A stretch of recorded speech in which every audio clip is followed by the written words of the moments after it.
Hi, I'm Jerry Crosby, and I'm here with the Chico Steak Life Sketches webcast. And today we're going to be interviewing Stephanie Madsen. And before we even begin today, Stephanie, tell us a little bit about your position in helping set up this webcast. Well, this has been really fun to come in and be in this room because I envisioned it, before we purchased the items. And I was called by President Meyer to create a room that would allow people to share their personal stories and, their genealogy in a unique way that would be interesting to people of all different ages. And I thought of a podcast room, and I really wanted it to look not like a room in our church, and I wanted it to be cozy and warm and inviting. And I'm just really happy with the way that it's turned out. So. That's lovely. So you're basically our interior designer for this set. I had a few people helping me with my ideas, but yeah, it has my fingerprint on it. And it turned out beautifully. So thank you for that. About it. Thank you. It's really lovely. We appreciate your work here. Oh, thanks. And now let's get a little bit into your life and your childhood. Yeah, so I grew up in the South in Georgia in the dreamiest city called Peachtree City, and it's 30 minutes south of Atlanta. I'm a family, I have all girls in my family, so only sisters, no brothers. I'm the oldest, and I had a beautiful childhood. It was so dreamy and magical. I think, one of my favorite memories growing up was being able to go on golf cart paths. We have hundreds of miles of golf cart paths in our city, and you could ride your golf cart to church. You could go through the McDonald's drive-through. There's golf cart parking for school pickup lines. It's just a really cute town. And I just had a really, really good childhood. Yeah, my mom always made really fantastic dinners. She has a way of making healthy food very, very delicious. And I remember just a really beautiful memory that always happened every night for dinner. We'd all gather around and just bask in my mom's amazing food and listen to my dad tell stories. And I don't know, we just had a really, really good childhood. And how many sisters did you have? So I have 3 younger sisters, and we're all really close. So. That is really wonderful. Any other favorite memories from Georgia, or? My mom was just an amazing mother, and she really celebrated holidays really, really big. Birthdays were always a big deal. We always celebrated for the whole month, it seemed, and she always just made a really big effort to give us positive family memories. I don't know. She was just really good at being a mom. Uh-huh. And how about your teenage years? What were you involved in, or what were your favorite activities? So in my teenage years, I really got into music. When I was little, I liked to sing around the house, but I was shy to sing in front of people. And my mom would hear me around the house, and she wanted me to start taking lessons because she knew that I had a natural ability to sing. And so, but I didn't want to take voice lessons. She tricked me one day, and we got in the car and we were running errands, and we ended up arriving at this person's house, and she said, actually, I've signed you up for voice lessons, and you're going to just try it for a month.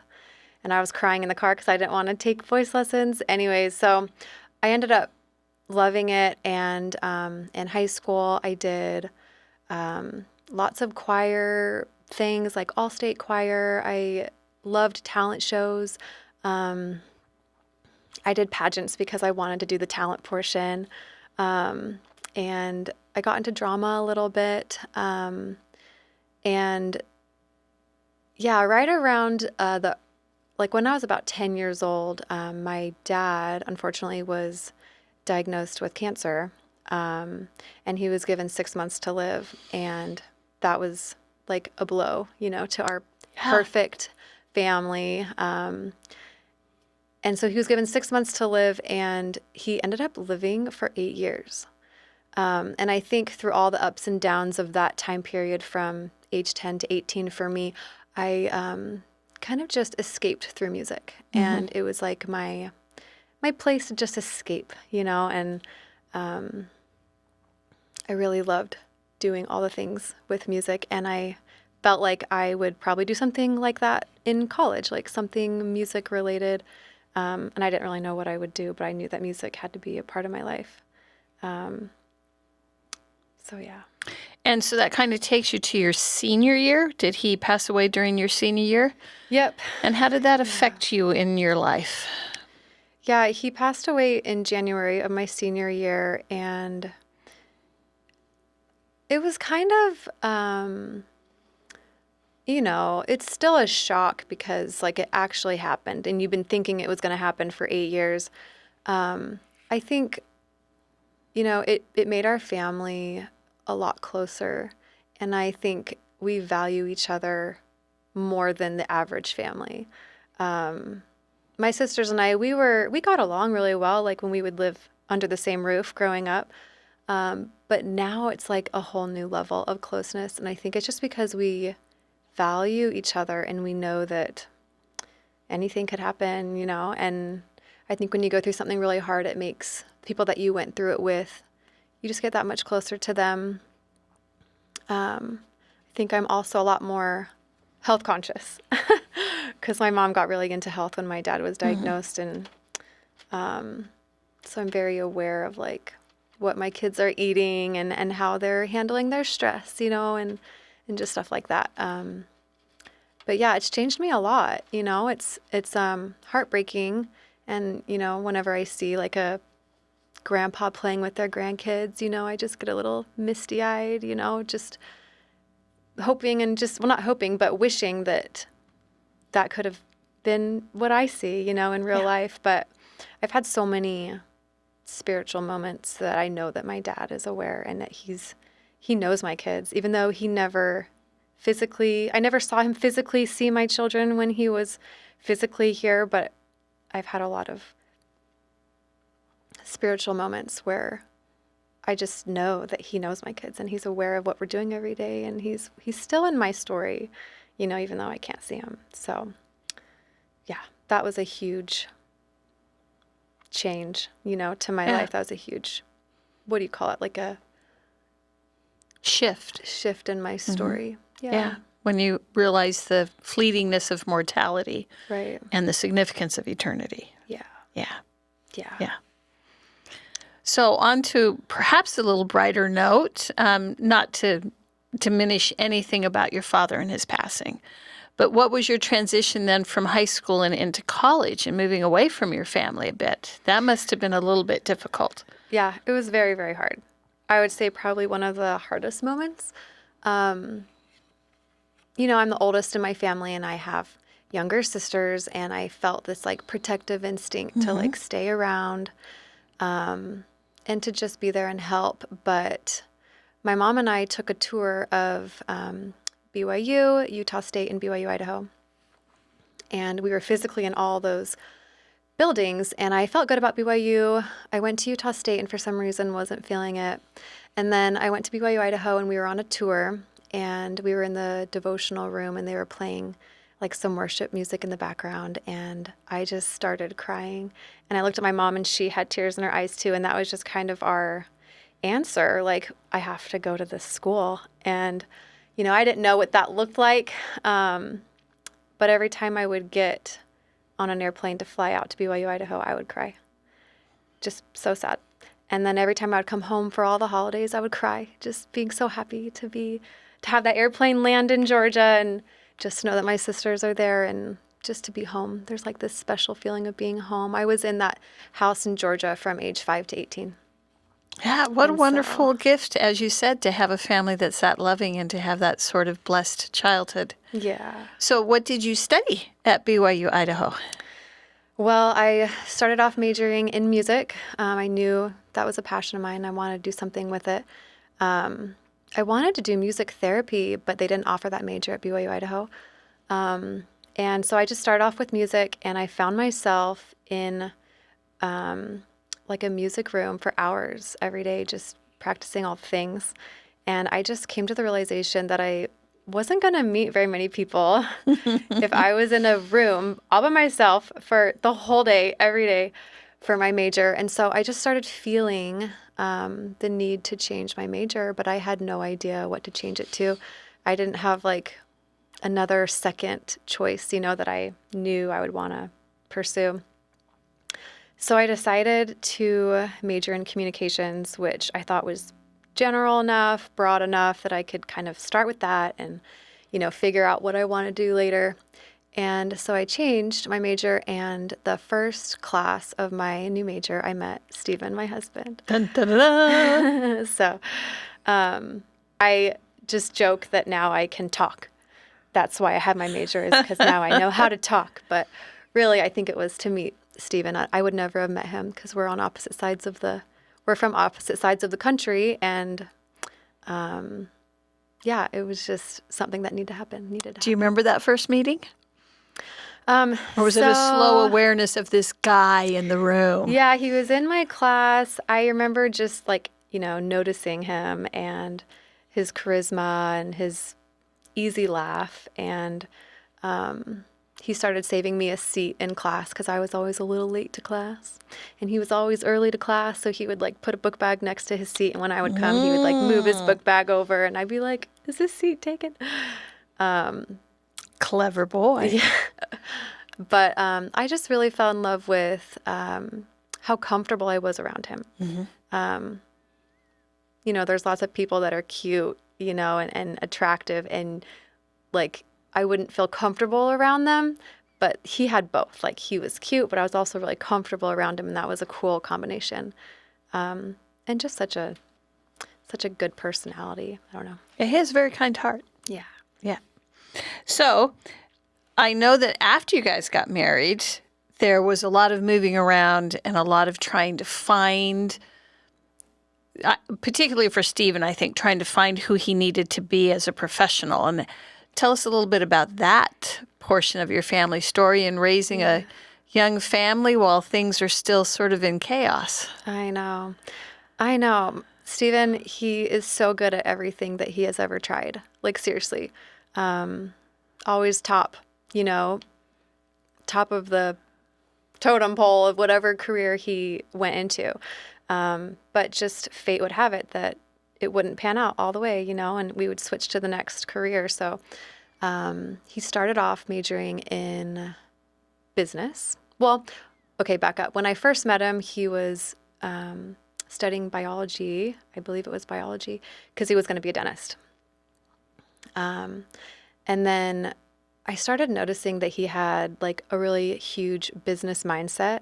And he wasn't loving his classes that he was taking in biology. And I just was feeling like maybe he would be better in a business major. Maybe he's an entrepreneur. Because he always had all these ideas and stuff. Anyways, we prayed about it, and we felt good about having him change his major to business. So he majored in business. And he started off in real estate, and that was in 2009 when the real estate market crashed. Ooh, yeah, that's a tough year for that. Yeah. If only we knew the future. Yeah. So he got a temporary job doing personal training, and I got pregnant with my first and oldest son, Carson. And at the time I was working, and we had health insurance, but I told him that once I was going to deliver my baby, I needed him to have the health insurance, and I wasn't going to work. And so he found a job that moved us to Colorado as a personal trainer for Lifetime Fitness. So we moved from Idaho to Colorado when I was 9 months pregnant. And it was beautiful. It was fine. I had a really good pregnancy. And anyway, so I had Carson in Colorado, and then I had Patrick in Colorado. They're 2 years apart. And during that time, he branched off and did his own personal training business. It was going really, really well. And then one of his clients offered him a job in the oil industry. And so it was kind of a no-brainer with the schedule and the pay. And so we took it, and that moved us to Texas. And we were in Texas, and he was doing oil, and everything was going great. And then that kind of fizzled out. And then he got another job, in selling solar, and he was doing so good in that, but he just wasn't fulfilled. And so one day I just told him, you need to go to the temple, and you need to pray about this, because we have a I think at the time it was like a 2 and a 4-year-old, and he had been graduated for years, and I said, you need to kind of figure this out. We're not going to change our minds. And, anyway, so he went to the temple and he came home and he had the strongest impression in the temple that he needed to go back to school and pursue dentistry. And that was such a shock to me. But I could tell by the way he was telling me his experience that it was so genuine, that he was scared to do it. But he knew that the Lord wanted him to do this. And so I chose to support him in that, trusting that Heavenly Father knows the big picture, and he has our well-being in mind. And so through tears streaming down my face, I said, okay, what is this going to look like? And so that moved us to Chico, and he finished up his credentials to qualify for dental school, which took 2 years. And then we got into dental school in Utah. So we moved to Utah, which we were really happy to be in Utah. We have a lot of family on my side and his side, and it was a wonderful place for my little ones to be. And so we were in Utah for 4 years for him to get his degree. And while we were there, I had 2 more babies. And then we decided to come back to Chico to take over his dad's dental practice. So we've been around. We were really glad to have you guys come back. Now, in the middle of there, you had a really great surprise, yes? Yes, I had a really good surprise. Since I'm from a family of all girls, I have always wanted to have a girl. And when I found out I was having my first boy, I was crying because I just didn't think I would be a good boy mom. I didn't know anything about being a boy mom, and I just didn't think my personality fit with that. And I always had hoped that I would one day have a girl. And when we got pregnant with my third, she's my third baby, I wanted it to be like a gender reveal surprise. So I had my neighbor fill up a balloon with the color pink. And then she gave me the balloon, and we went in our backyard and I recorded it.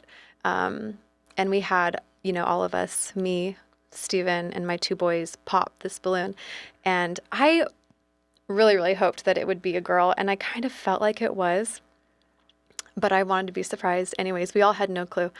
And we popped the balloon and it exploded pink. And I did like this crazy shriek, scream. And it was the best surprise ever. And she is like the apple of my eye. I love having a girl. She's just the best. So that's lovely. And we've spent a bit of your time here talking about Steve and his journey, but you were having your own journey as you were going through this, especially in Texas. So let's go back a bit in time and tell us a little bit about your music and how it evolved and how Texas and the people you met there played a part in that. Yeah. So, I majored in communications, and then, I had 2 babies, and I remember after I delivered my oldest, I thought, I don't need to do music ever. Like, having this baby and being a mom, like, fulfills every hole in my heart, like every desire. Like, being a mom is the best. And I still feel that way. Like, it is the best. So that's how I felt. And when I moved to Texas, there was a season where I was just unfulfilled. I wasn't pursuing anything for me, and I just had this burning desire to still do music, and I just didn't know what that would look like. A lot of people I look up to in the music industry, they're touring, and I didn't want to tour because I wanted to be a mom, and that's super important to me, and I didn't want to do that. But I had this huge desire, like so strong, that I needed to do something with music, and I just didn't know what. And I remember praying to have Heavenly Father take that desire away because it was just too strong. And I didn't want to deal with it because I didn't know what to do. I didn't know what steps to take. Anyways, my mom just told me I needed to take guitar lessons. And I took piano lessons growing up, and I dabbled a little bit in guitar, but I fought it for a while because I thought, that's not what moms do. Like, that's what mom's children do. Like, that's what you sign your kid up for. Like, the mom doesn't do that. But I just decided, I need something. So I'll just try a guitar teacher. And the stars aligned. And I had this guitar teacher that I just saw online, and I just picked him. But it was meant to be. So we started taking guitar lessons, and we started writing songs together. And that was really exciting for me. Like, I'd never written a song.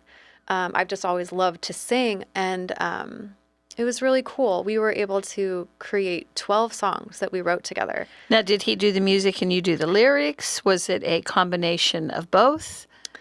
So usually I was the one steering the ship. Like, I would have an idea, and I would, have rough draft lyrics in a Google Doc, and we would share a Google Doc.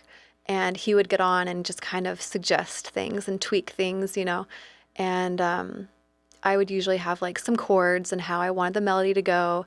And it was just so fun, like writing music and feeling like, I don't know, just pursuing music was just so fun. And he had mentioned that he had a recording studio at his home and that we could record these songs we've written together. And so I was just like so excited, like just over the moon. We did a Kickstarter campaign, got the funds to have this full-blown album made. And it was incredible. Like, I was on cloud nine, and we had an album release party. I got all the physical CDs sent to me. I was signing them all. My music was on iTunes and Spotify, and it was just a dream come true. And the day after we had our album release party is the day that my husband was at the temple and decided that we needed to change everything. And that was probably the main reason why it was so hard for me to want to go along with it, with his plan, just because I was in like this happy place. And, but in hindsight, it was totally meant to be that we moved.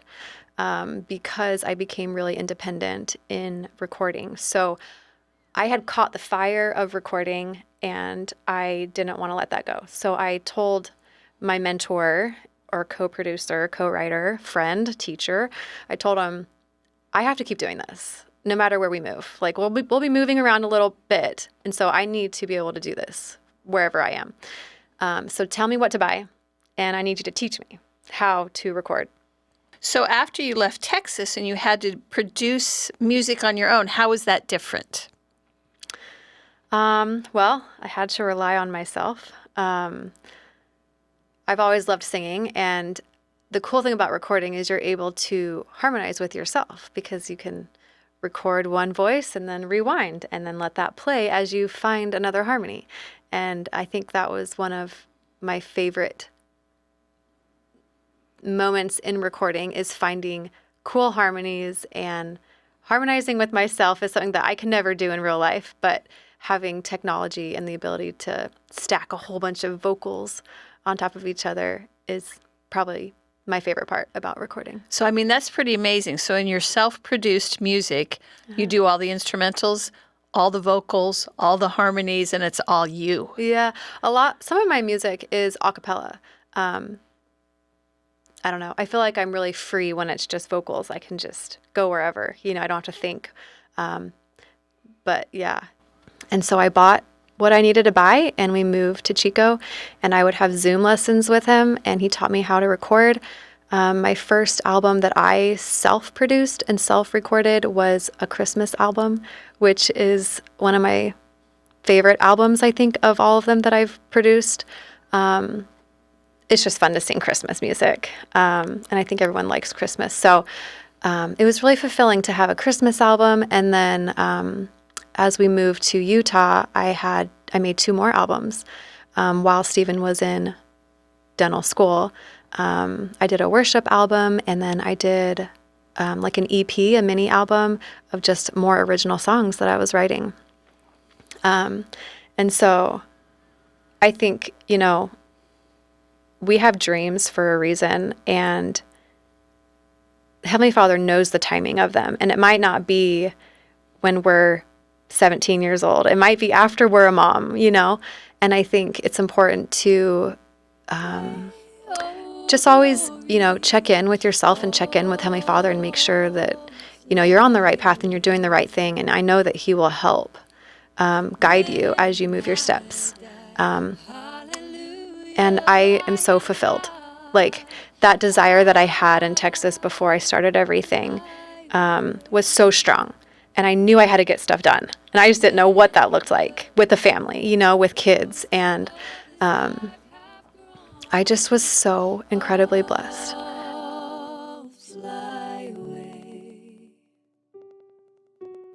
Like a bird from prison bars has flown, I'll fly away.